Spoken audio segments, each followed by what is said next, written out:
కరుణశ్రీ జంధ్యాల పాపయ్య శాస్త్రి గారు పిల్లల్లో నైతిక విలువలు పెంపొందించడానికి చక్కనైనటువంటి పద్యాలు రాశారు.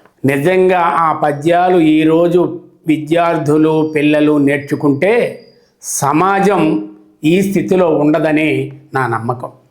అందులోంచి కొన్ని పద్యాలు. దొరలు దోచలేరు, దొంగలెత్తుకపోరు, భ్రాతృజనము వచ్చి పంచుకోరు, విశ్వవర్ధనంబు విద్యాధనంబురా, లలిత సుగుణజాల తెలుగు బాల.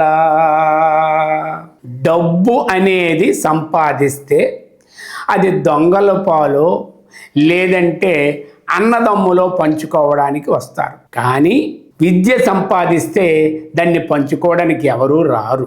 విద్య అనేది విశ్వవర్ధనంబైనటువంటి ధనము. అంటే ప్రపంచంలో ఎక్కడైనా చెల్లుబాటు అవుతుంది.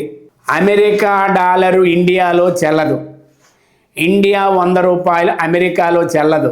కానీ భారతదేశంలో చదువుకున్నటువంటి మేధావులు అమెరికాలో నిష్ణాతులుగా వెలుగొందుతున్నారు. కాబట్టి విద్యను అందరూ నేర్చుకొని గొప్ప మేధావులుగా తయారవ్వాలని ఆనాడే చెప్పడం జరిగింది జంధ్యాల పాపయ్య శాస్త్రి గారు.